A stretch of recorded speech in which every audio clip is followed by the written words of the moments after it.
that I heard first on the Pachamama Alliance network of people. And so I invite you to close your eyes and then to feel your connection to Earth. Notice your breathing.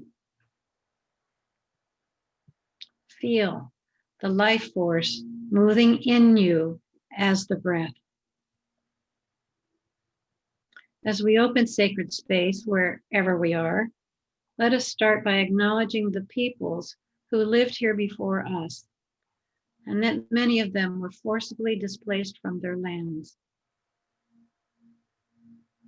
Hold all indigenous communities in your heart and mind, and consider their intimate relationship to the land in a time when this land around them and its living beings provided their food, water, medicine, tools, clothing, and shelter. It was a time when the humans' relationship to this land where they lived was acknowledged as sacred.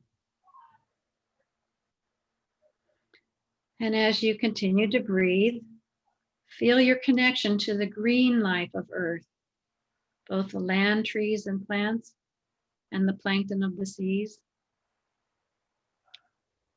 This green life participates with you in the cycle of carbon and oxygen. Feel again your connection to the earth and all its life that provides your sustenance. And now feel your connection to everyone joining this call, coming together in common purpose for a better future and a world that works for all. Each of us is a unique expression of the universe working through us. Each of us is intimately connected to the source of our life. And in this way, we are all connected with each other and with everything. And lastly, feel your own heart, excuse me, feel your own heart connected to the heart of the universe and enter into the sacred space that is always here for you. Now in this sacred space, open your eyes into our meeting. Thank you.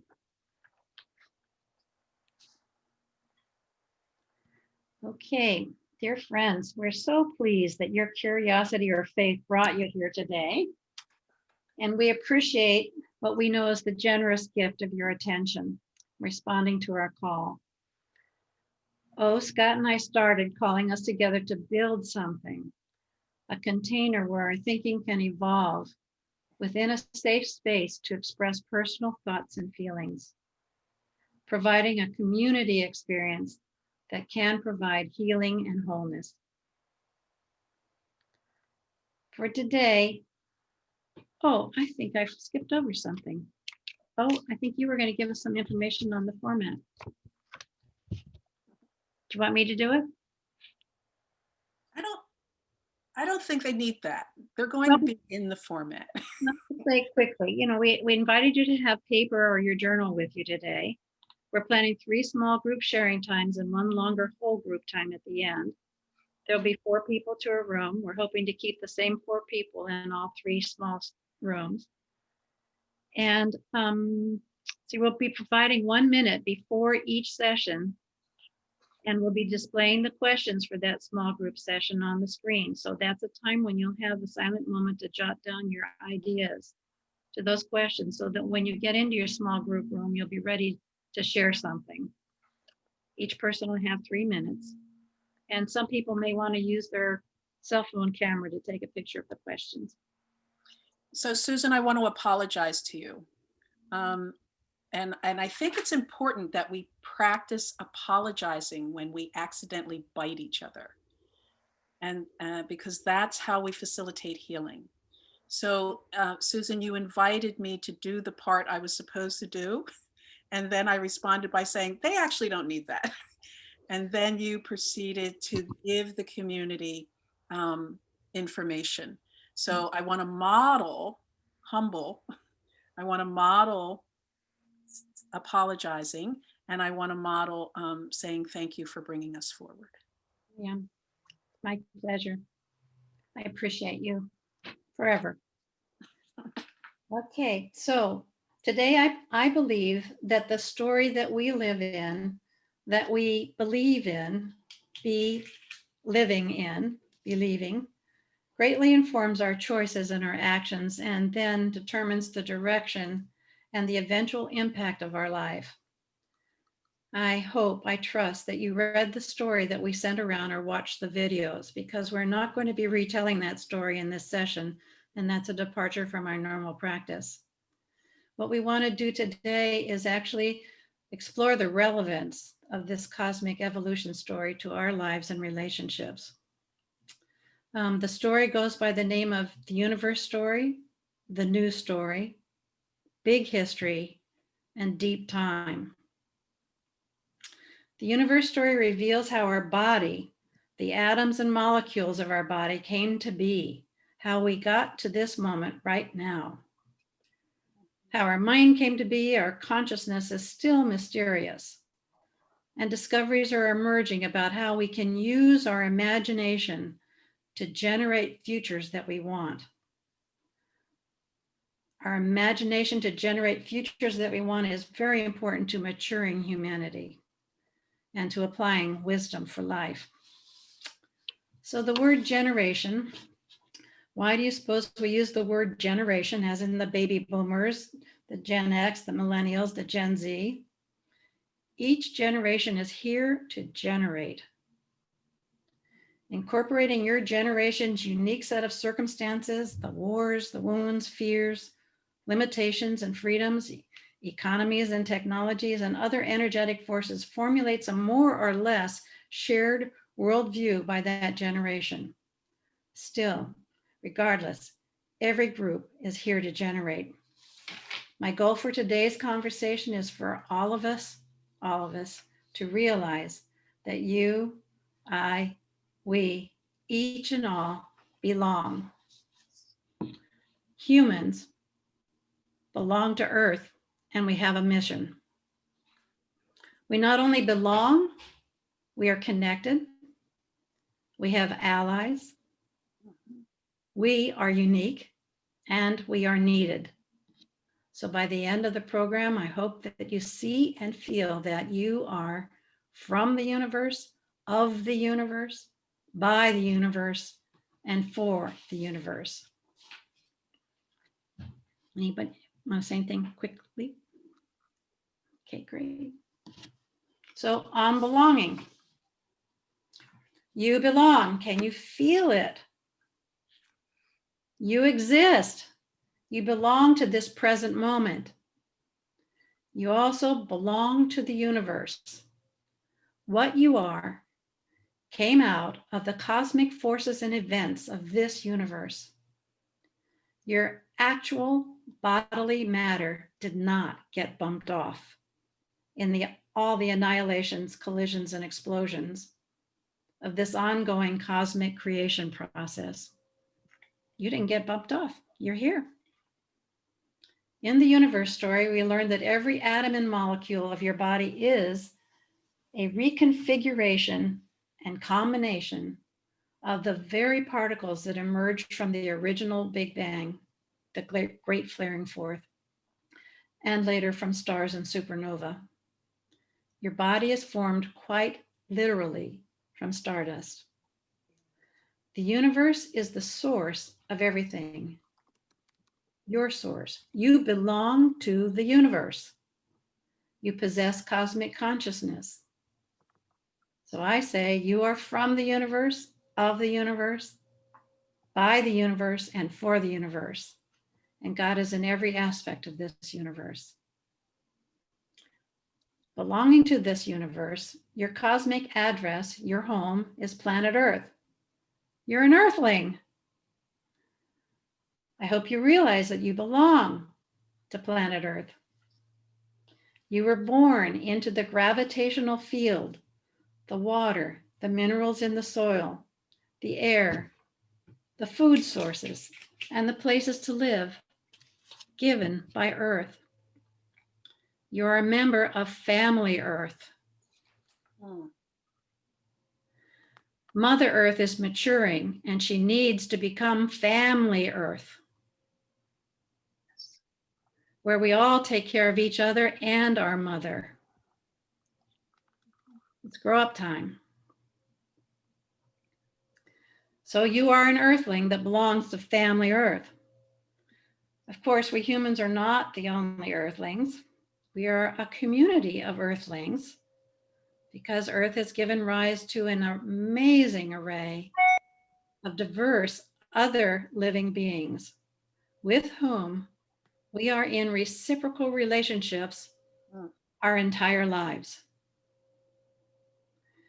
Earth and the entire Earth community wants you and supports you and looks to you as a valued and necessary offspring. So you belong to planet Earth, member of Family Earth. So after this, we're going to break into the first small group session. I just need to be excited for a moment. We're family. We need some excitement. We are family. Yay! We belong. We are welcomed. Yay! Just had to be happy about that, Susan. Okay, here's my happiness here. There. Okay, great. So we're going to break into the first small group session. There'll be 3 questions. Marty, can you put it's your slide number 3 and you're on the screen, and we'll lose the gallery so that they have a chance to look at the questions. And we hope that you have pencil and paper so that you can jot down these answers. And I'm going to be silent for a minute, and then you'll be set into small groups with 4 people. When you get into your group, we'd like you to decide who's going to be the timekeeper. The timekeeper's job is to somehow or other manage that each person gets to share for 3 minutes. There'll be a signal at the last minute when it's time to join the group. You'll have a minute to finish up. Okay, silence. So in this moment, you'll be able to write your thoughts out around these questions.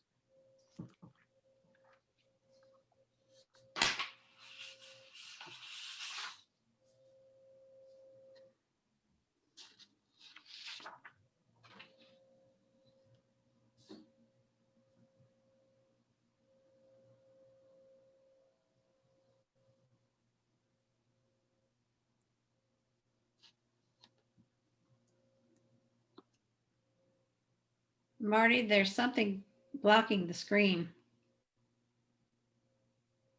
Thank you. I thought it was just my computer. No.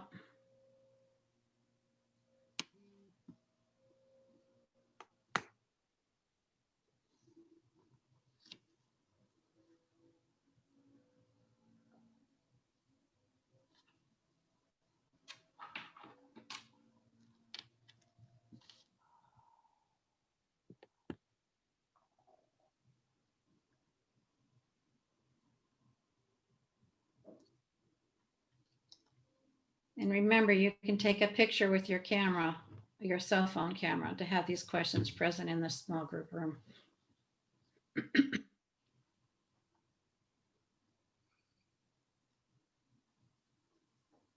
Okay, Marty, are you ready to break into rooms?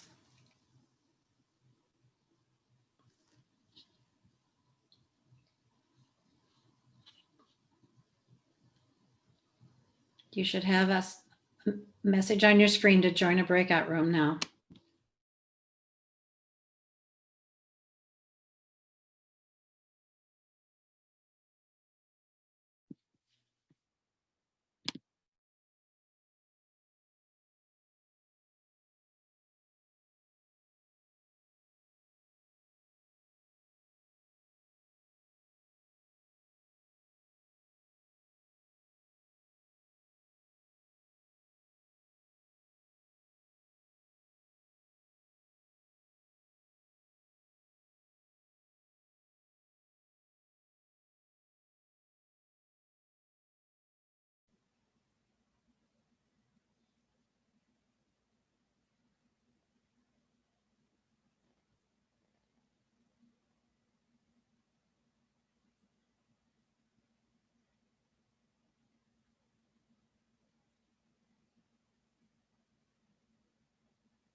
And I smiled because I had done a term paper on that. And I said, yes, that's absolutely correct. There is nothing new under the sun. And it actually goes, what has been will be again. There is nothing new under the sun. Why did they use under the sun? They could just say there's nothing new. But under the sun put you back in astronomy. And there is nothing new under the sun. Matter was created, and we are just different forms of matter that have been organized in different ways. The birds, the slime molds, bacteria in our intestine, they're matter that has become living, which is, I think, one of the most amazing things about matter. But yes, there's nothing new under the sun. We are indeed stardust. So I'm going to give a little pushback to the Goldilocks creation story about the origin of life that you read or listened to, because it portrays Earth as a perfect stage for life. There was liquid water, there was soil for plants, there was an ozone layer to protect the delicate life forms as they emerged. The air had the right amount of gases in them, and the temperature was in a zone that was perfect. And kind of like the biblical creation story, the Earth seems to be made as a pre-existing stage upon which life could evolve. However, the Earth is not a great stage for life. Life terraformed the planet. For instance, the current atmosphere was made by life. Methane and oxygen, for instance, cannot coexist without reacting to make water and carbon dioxide. How can we have concentrations of methane that are 10 to the 30th? That's 1/10 with 30 zeros, 10 to the 30th greater than what there would be at equilibrium. The answer: methane is produced by some of the oldest organisms on Earth, the archaea microbes. Oxygen is made by cyanobacteria, and it should have 1 atom in 12 of oxygen. Oxygen should be rare on Earth, but it's now 1 atom in 5. Oxygen is not an environment. We think of oxygen as an environment. It is an environment in one sense, but it is also the waste product of bacterial organisms and plants. The ozone layer was not a Goldilocks precondition.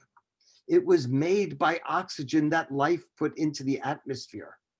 And what regulates the oxygen level between low oxygen, where life dies, and too high an oxygen level, where everything burns? Life does. What appears to be outside is really inside. Carbon dioxide is a dominant gas on most planets. On Earth, it's a trace gas. That's due to life.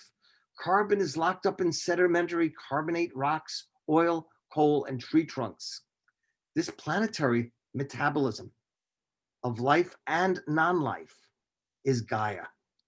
But there's not even enough phosphorus or sulfur to go around. The Earth is a pretty lousy place for this. So the solution: metabolic recycling. The waste of one metabolism is the food of another. And we are metabolisms. We are embodied metabolisms. The Earth passes through us as we pass through the Earth. The biological flux of carbon from photosynthesis through respiration is 400 times that which is on the Earth alone. The flux of phosphorus through living systems is probably 1,000-fold what the Earth gives us. Life makes the planet able to support life. Similarly, nitrogen, 80% of the atmosphere is inert. It can't be used until legume rhizome photosynthesis, symbiosis, makes the nitrogen usable. Water is considered a Goldilocks condition as a liquid, not solid or gaseous. What keeps it liquid? Life. Earth without life would probably be a pressure cooker with a temperature of about 50 degrees centigrade. Oxygen creates the ozone layer and induces a cold trap to form in the upper atmosphere, preventing water and hydrogen from leaving the planet. Water is not just there. It was not a precondition. It is intertwined with life. Animals and plants not only adapt to the environmental conditions, they make the environmental conditions. Much of Earth's minerals are carbonates or silicates, which means they have oxygen in them. And the animals are critical for hydrating the Earth's crust. In fact, there's one theory that says the onset of plate tectonics, the separation of the continents, coincides with the onset of photosynthesis. So think of Gaia as a metabolic creature. The carbon cycles, the phosphorus cycles, the nitrogen cycles are like the cycles in each of our cells. I've argued that life is a symbiont on Gaia. In discussing the body politic, we have to deal with our new relational and symbiotic view of life.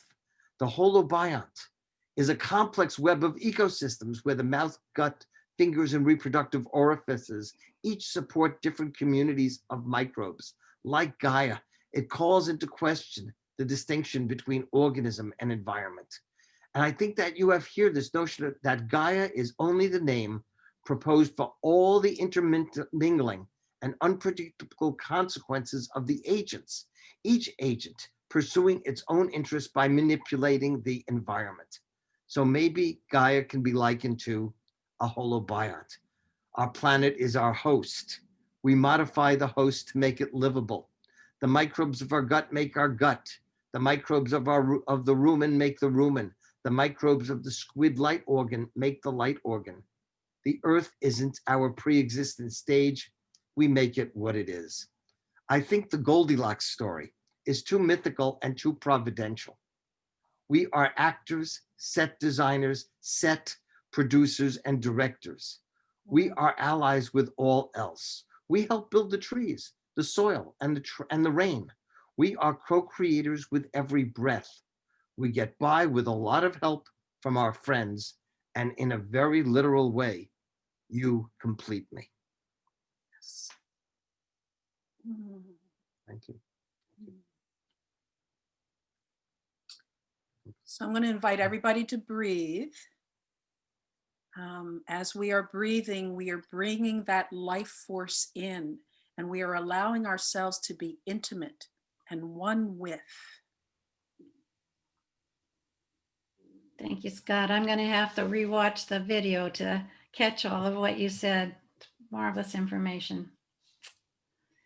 Okay, so now I'm Let talking me about, also say that the information that Scott and Susan have offered will be on our Facebook page if you are wanting to get that information.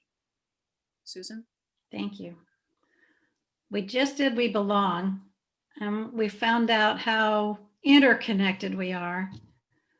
This section is about our connection. So I invite you to touch your belly button. Your belly button is evidence that you belong to and are connected to life through a long lineage of mothers. Everyone here has come through a very long line of mothers. Think of your mother, your father, your grandparents, and tens of thousands of unknown ancient ancestors back to the beginning of the first birth. You, your precisely unique self, were called forth by the hopes for the future of your ancestors. So you're connected to your ancestors. Not only you're connected to your genetic line of ancestors. And as I said, you're the result of the dreams of your ancestors who loved you into being. You are the current living hope of past human generations. You're connected vertically to your ancestral line and horizontally to all other forms of life on Earth today. As Scott pointed out, you're connected to life. Now put a hand over your lungs and heart. Notice you're a breather. Together with all other humans and all other forms of life, we breathe. You belong to and are connected to all life. All life that has ever been here before is here right now, and all life that ever will be in the future. Every other breather, the bacteria, fungi, plants, and animals, every one of those life forms survived the same planetary evolutionary processes that you have come through. You're connected to the microbes in your stomach and on your skin and in the air. Sun power allowed for life. Then after eons, life gave life to you. You're connected to and share your life with myriads of other breathers. Your life is supported in many ways by all the myriads of other breathers. You're connected to the whole, to wholeness through breath. You're also connected to the whole through water and food. Your heart helps move your body's fluids through a vascular system. Your blood is like the blood of all vertebrates. And trees and plants have sap, which is the fluid that runs through their vascular system. All these fluids are derived from the waters of earth, and all life shares, circulates, and recirculates the waters of earth in our bodies. We develop an amnion fluid in our mother's wombs, seawater. You would not last long on earth without these other earthlings and their ancestors. Speaking of circulating, both energy and matter recycle on this planet. There is no waste. Until humans, nothing was ever wasted. And it's mostly our synthetics that are causing a problem because everything else decomposes with our microbes. So you are alive and you are full of what I would say is unrecognized potential. Each form of life contributes something unique and necessary to the whole. Unique and necessary to the whole. It is the nature of your nature to give something needed by and to the whole. Okay, let's take a few deep breaths and then we're going to break into the second small group. Again, you will see, Marty, the questions in slide number, I think, 4. If you can put them on the screen and we'll allow you a moment. Hopefully there's nothing blocking the questions so that you can jot down a few answers to the questions and be ready to share when we get into the small groups. Thank you, Marty.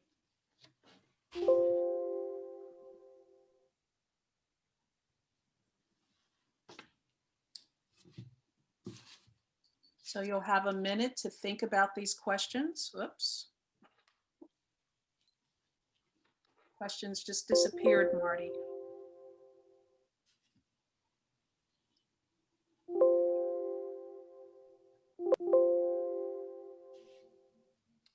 I'm going to read them to you while he's working out how to get that off the screen.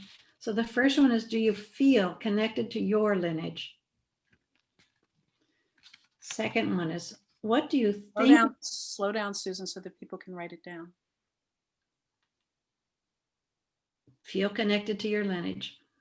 Second one, what do you think about the idea that your ancestors are your partners, rooting for you, and available to supply support if you ask them? What do you think about the idea that your ancestors are your partners, rooting for you, and available to supply support if you ask them? And the third question is, what do you feel connected to? Who or what are your allies?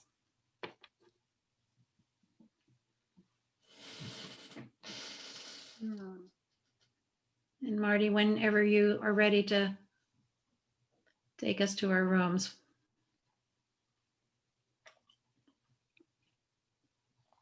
Start the rooms.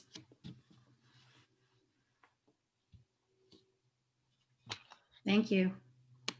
See you soon.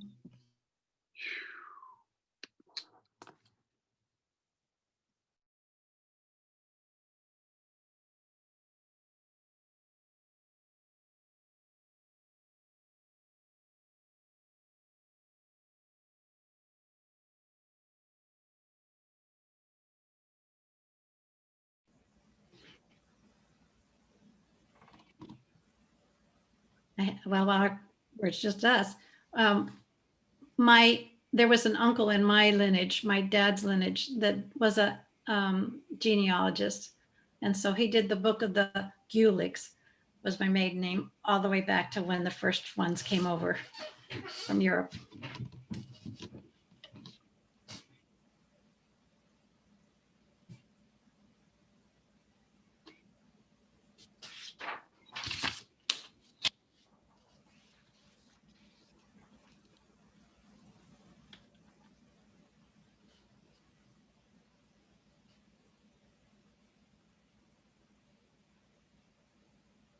Okay, great.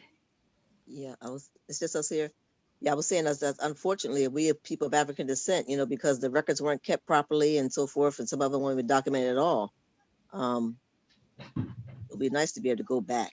Yeah. But anyway, let me mute myself back again. Okay, great. Thank you. Mhm. Okay, well, that was a surprising conversation for me. I'm so pleased to hear the answers that I heard from other souls here, other brothers, sisters. All right, so we've covered you belong and you're connected. And now I want to talk about being unique and for the future. So, humans are not the only species with this long lineage. All the breathers on Earth today emerged and survived the cosmic events. Then they found a way to fit into and to contribute to the whole. The plants, the woody and herbaceous ones, the animals with scales, fur, feathers, and fins, the two-leggeds, four-leggeds, many-leggeds, and no-leggeds, there are all our evolutionary kith and kin. I had to look up what kith meant, and it means the ones you're equated to, and kin is supposed to be the ones you're blood related to. Oh, But in some ways, we're all blood related, back to the first Lucy we were talking about. Each species developed unique contributions to the whole. Each species belongs here, and each species and each individual now serve as partners for wholeness. Our biological diversity provides strength and innovation, as does our cultural diversity, as does our many languages, our many perspectives. So if you look around you, you'll see that you belong to this 2020 world.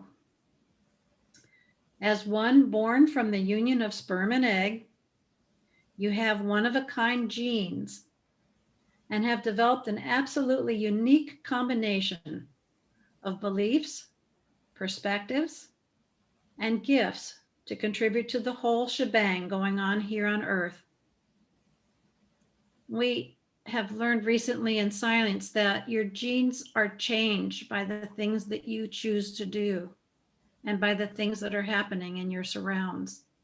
You're not stuck with the whole blueprint that was the first thing you got. You actually change it and you pass it on to your descendants.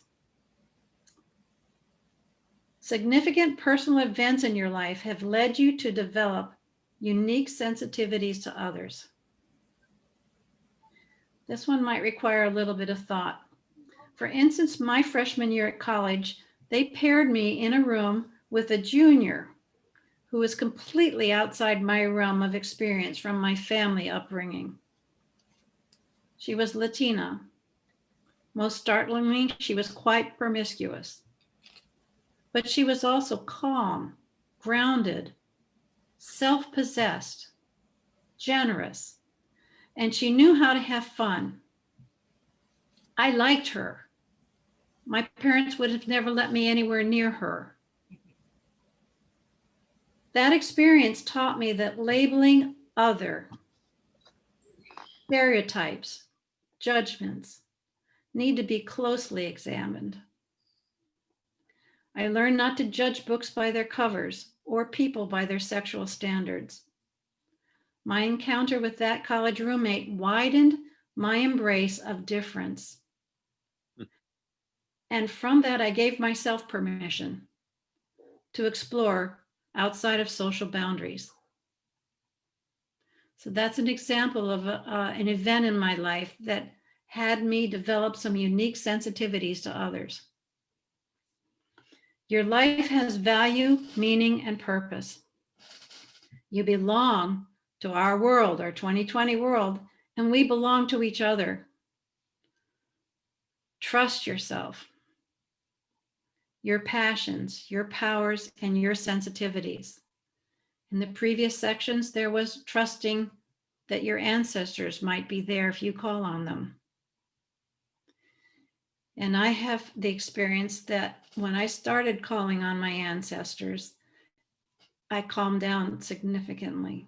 The frantic, frazzled, frenetic, freaked out self that would have been here doing this presentation just kind of wasn't there anymore. A little bit there, not completely gone. So trusting myself and trusting the energies that are surrounding me, supporting me. No one else will ever have your exact same curiosities or will have learned what you learned during your accidents and experiments. No one else can speak for your heart, your dreams, or has your capacity to do things the way you do. Trust this version of life, that your version of life is important to the healing of the whole. And we're here in a community dedicated to healing ourselves as individuals, this community, and the communities that we belong to. As a human co-creator, you also belong to the future. The future is calling you forth. Your dreams and actions will impact the quality of life that the planet can offer future generations, not just the generations of people, the generations of all the species. The future is calling you now to bring forth your gifts, your unique passions, powers, and sensitivities to others. So now we must contribute our intelligent reverence to reverse the destruction, our intelligent inclusion and embrace and trust of others, and to begin the preservation and restoration of all our relationships, all my relations, and for mutual protection and for a more viable future for life to flourish on planet Earth. We must ask ourselves, we must challenge ourselves, are we living our life such that our descendants will proudly affirm us as their ancestors? So now we're about to break into the last small group session. And Marty, I would love it if you could get the questions on the screen while you're setting up the groups again. And have your pencil and paper ready to write down.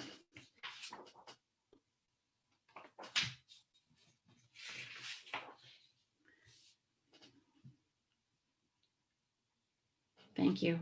A minute for you to jot down your answers.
Hey, Jim.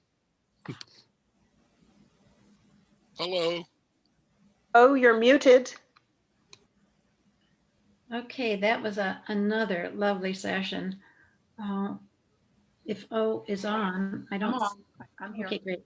So, you're gonna moderate us going into whole group sharing, and let's check on the time. Yes, exactly. So because we put a lot in, we are over scheduled again, but that's okay.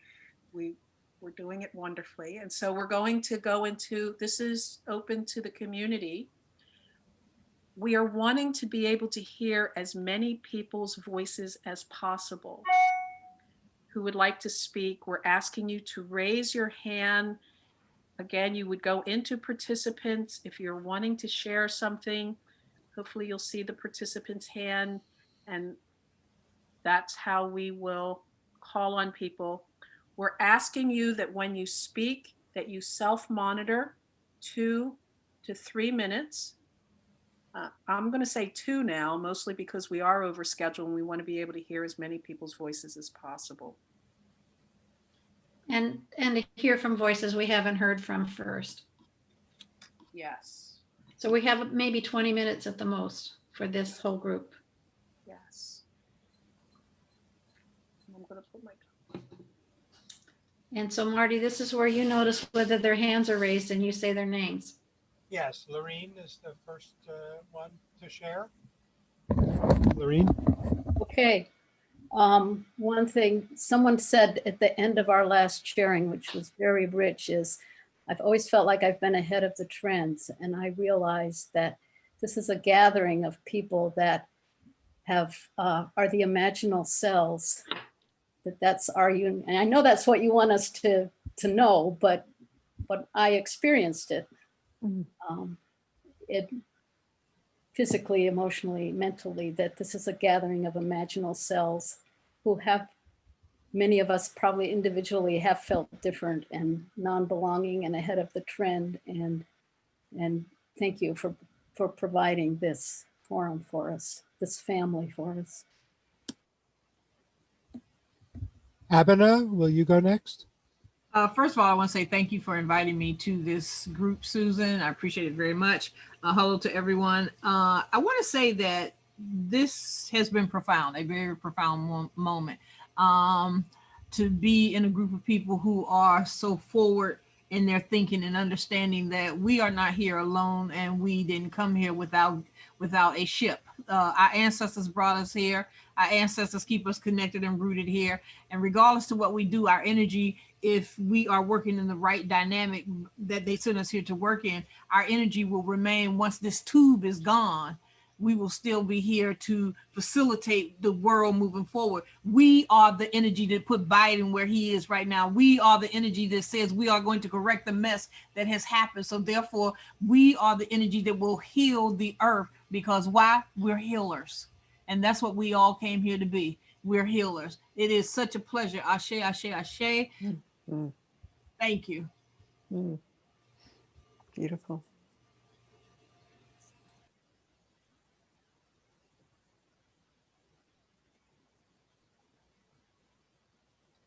So Marty? this is an opportunity to share whatever is your heart song, what your experience was. And I will ask that you speak to your experience.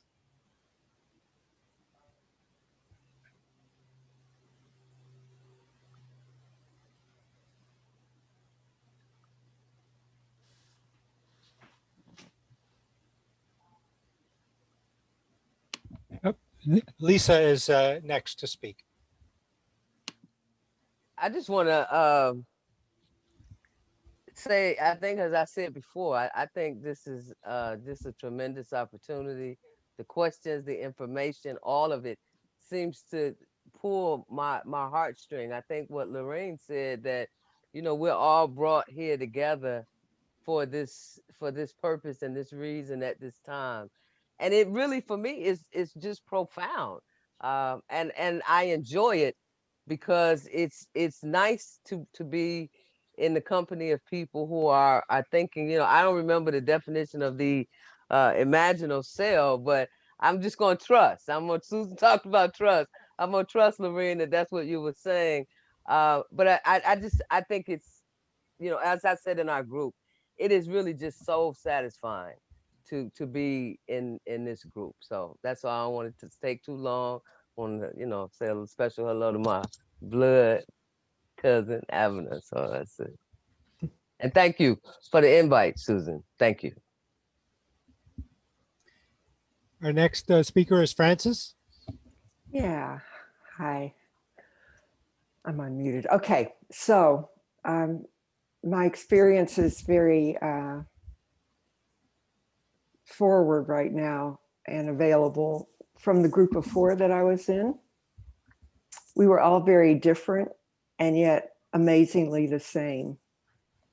And I think we find that out in the world, Biden, Trumpers, if you don't get into the politics of it, which make us very different and very separated, there is a connection there. There is a sameness. There is it goes much deeper than the personality. It goes to soul.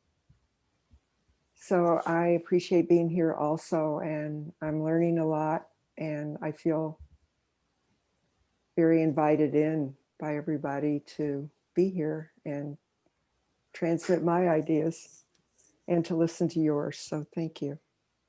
And thank you, Susan. I'm another grateful person. Okay, and next we have Daryl.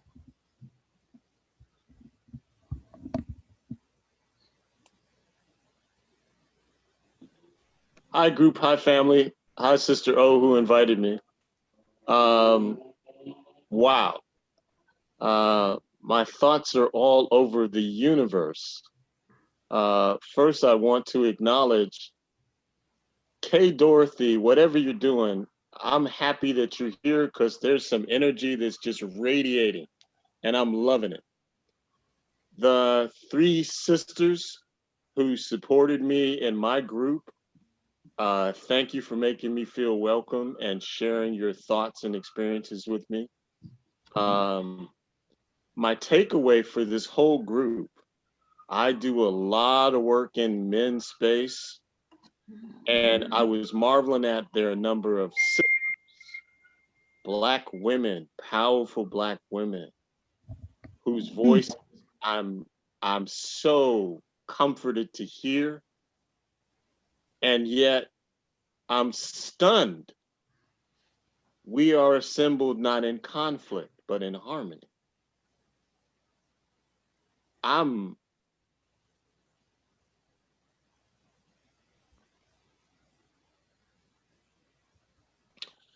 My heart is in tears that, wow.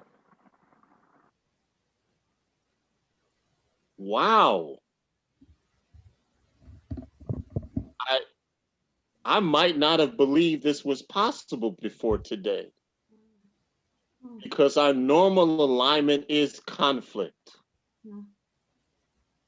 And I didn't hear one single person dishonor themselves or anybody.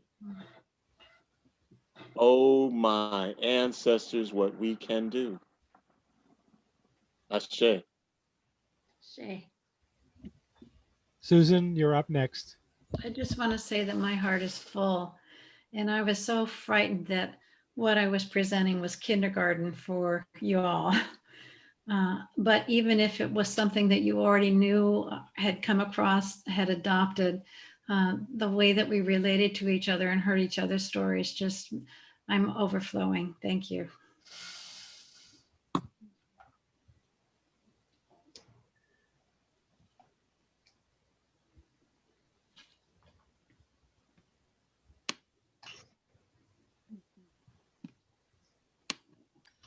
We have space for a few more shares if someone else would like to step up. Oh, Sister Ninja. You're on mute. Okay. Yeah, it's Nzinga. Nzinga, sorry. My apologies. No problem.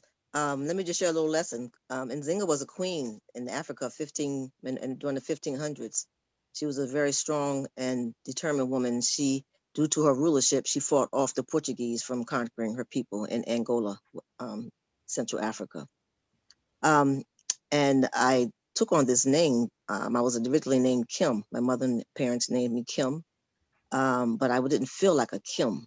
And I used to perform African dance and storytelling and things like that. And one presentation that we did, we had to take on and do some history, some learning about a particular ancestor, and we were presenting it to this group of children. And I took on Nzinga, and I learned about her, and I continued to learn about her. And I was like saying, wow, that spirit right there, that's who I am. And so I legally corrected my name to Nzinga. Thank you again for inviting me here. And I almost didn't make it. I came in late, about like 12 something, and I was busy here with my grandson. And this is how I've always be so excited, because Spirit just told me, Zinga, oh, you're supposed to be on a call. And so I immediately just stopped what I was doing and got on a call. And so Spirit doesn't let me miss things that are important and helpful to me. I'm happy to be here in this group because I think one other person said, you think that this kind of stuff doesn't happen, because as I have evolved, a lot of my friends and family members don't think and live the way that I do. And so it's so I'm alone in my path when it comes to some people who I grew up with, you know, and again, so even some of my family members. So it's good to be able to be connected. I would like to be able to be connected with some of you guys on this group even after this here. But this is good stuff. And in our group, we talked about because I had made the announcement that Biden had won. I didn't know if you guys had heard. And so someone was saying, like, so what do we do now? And this group was what is needed to be able to help us to continue to heal from there on. And I think it is like one other person said, I know a long time ago, I probably wouldn't think to define myself in a group with white people. And I'm being very honest, because I told you I live by the truth. I used to be very radical, you know, and as I elevated and learned about, you know, the creator and developed, you know, that we're all one, and, you know, long story short, but it's very good to know that, you know, there are people, and that's what I'm saying, people who are anxious to be able to know the truth and live the truth and to be able to share the truth with others. So I'm happy to be here, and I'm so happy that this is happening, because we have to all help out each other. So I just think that, you know, my friends, I have one, I think Susan had mentioned that that the white people have to be able to teach the white people. But because I had this issue with my white friend, he called me to ask me, Zinga, what can I tell, you know, my friends, you know, about getting some understanding when all that Black Lives Matter and stuff was going on, all the killings was going on, because they just really don't understand. And I think that it's so important that we all share the truth, and that people have to be able to accept the truth and look at us as all being one. We do have differences. Yes, we are, because I'm unique from everybody's on here and so forth. But what we have to do is look at the truth and be able to share the truth. And it's hard. It's going to be hard, because for the past several hundred years, we've been taught this one thing, you know, red is red, you know, but what if we really find out that red is really black, you know? And so it's hard to accept that, because we've always been knowing that red was red. And so, but it is not going to be easy, but, you know, groups like this is what gives you hope to know that the truth shall prevail. And I even felt, I never even fretted about this election, because I just said, you know, the Spirit's not going to let this mess go on. The truth will prevail. And that's what came forth. And so it's a lot of us, you know, even though we have this little group here, I'm learning through my communication with different people, friends, you know, social media and stuff like that. There's a lot of us out here that are willing to be able to live the truth and share, so we can get back to treating each other like human beings. And I've been currently spending a lot of time in Belize, and I'm learning so much in this experiencing life the way I believe that God intended it. You know, that and everything is provided for us. We don't need all this flashy stuff. And I mean, if you can afford it, you deserve it, you want it, that's fine. But don't think that that's what's going to make you who you are. You know, a lot of us will think that, you know, because if I have these things and this new model, this and this, you know, now not iPhone 11, now there's an iPhone 12, that, you know, that you're a certain person. No, that doesn't make you anything. So I don't go on, but I could go on forever. And that's why I said I'd love to communicate further. But I think this is beautiful. And thank you again, and bless you all. Thank you, sister. Peace and love. And next we have Rita.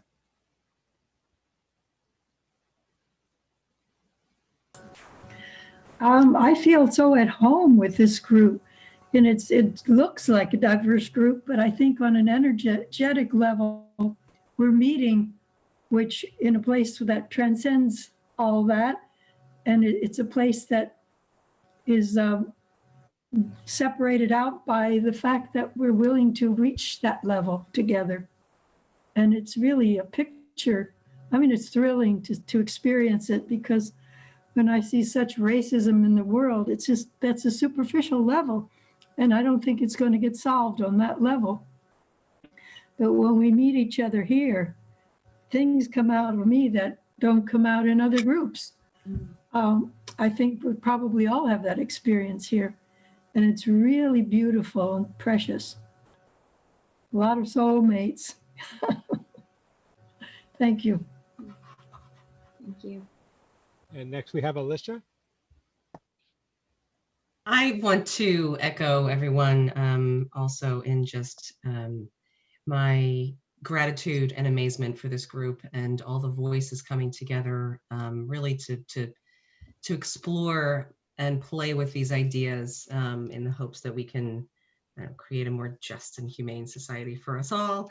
I feel that the thing that I really wanted to share, though, is just the way, so the news came through about the election. I almost didn't jump on the call because I was so excited, and I knew that this work is very important to me. And so it was important to me to be in this conversation. And the small groups, I just am so amazed at synchronicity. And if you show up, the right people, the right opportunities, the right words, the right message will come through. And the shares today have touched me very deeply, both in the large group as well as the small group. And it's just reverence for the energies at work that know better than I, that bring us together. And so I'm so grateful to be in this space with you all today. Thank you. Okay, we don't see another hand up. So I think we'll bring the group towards its ending. Zinga, please mute yourself. Abena, do you want to share again? Oh, you're on mute. I just wanted to ask, when do we meet again? Can we get together tomorrow? The timing that goes into the planning of these and relating and getting things technically working and stuff like that, we are planning, we were going to go into it, we are planning that on the first Saturday of the month, except probably not January because that is so close to New Year's. I think that's true. That next month, December 5th, we'll probably do an hour and a half, and every other month we've been doing community discussion. So there are a bunch of questions that we posed in the invitation to you that we did not cover in this session. There may be some, I don't know if there were any confusions that came out of any information in this session, but there'll be a community discussion time there. And as well, we'll have a little solstice celebration and an end of the year celebration. So it'll be some party time in December 5th. And then, so I guess the first Saturday in February, we'll be back with some more of this.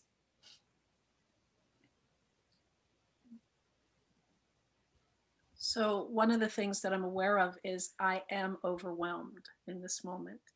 I'm extremely overwhelmed because I am feeling the love that I have always known. I have always known this is who we are. This is who we really are.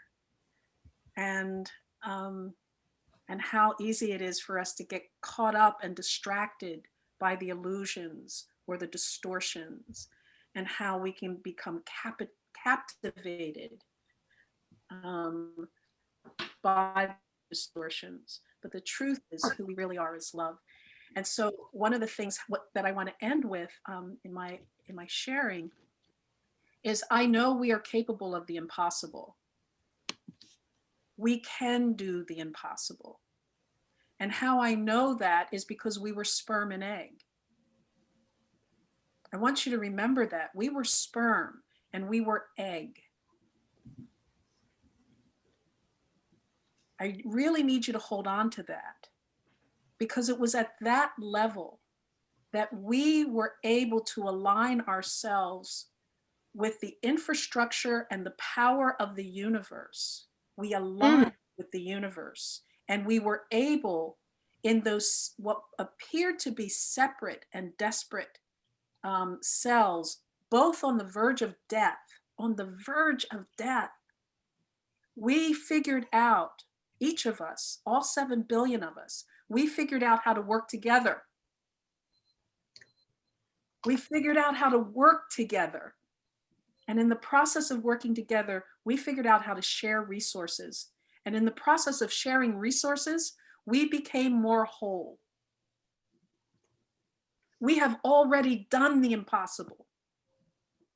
And now it's up to us to remember how we did that and replicate that here on earth as it has been done in heaven.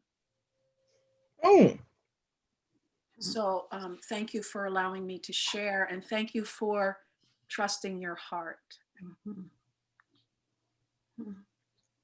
So my final comments are that I think we've seen the universe becomes through relationality, things joining up with things, and being a larger whole that has more capacities, but sometimes is more vulnerable. The earth became relationality through relationality, as Scott was saying, and we humans have become through relationality, and it's time for us to become community again, family earth. Yeah, so get together and generate. We called you, you heard and responded. We are healers. We are here. And I don't think Scott's come back, so. Yeah, no, Scott's here. Scott's here. Scott, do you have some closing remarks? Of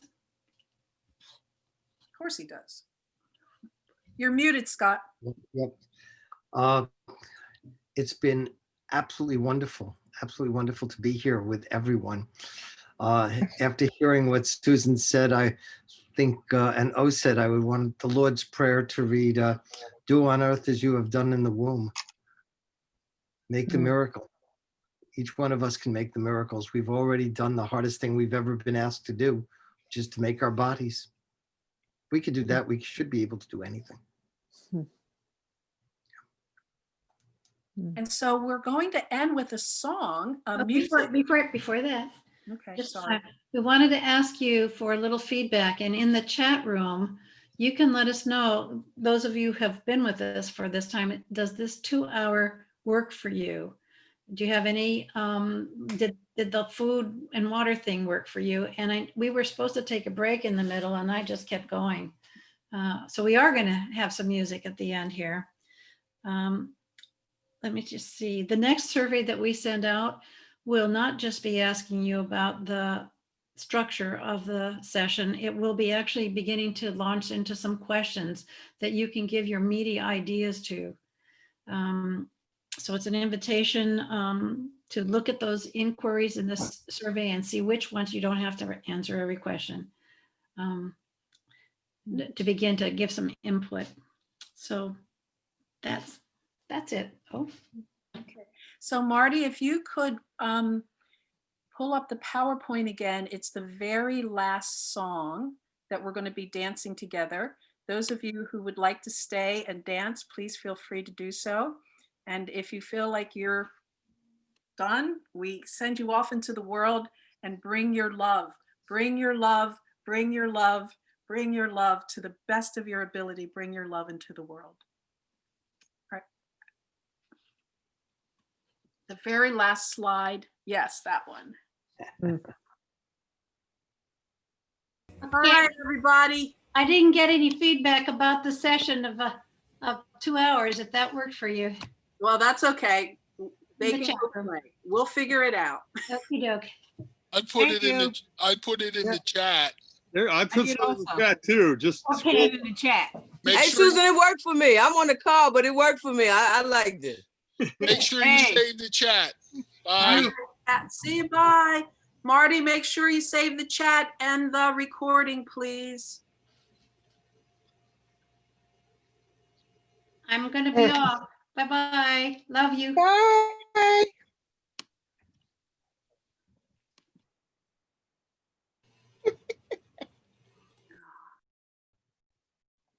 Okay.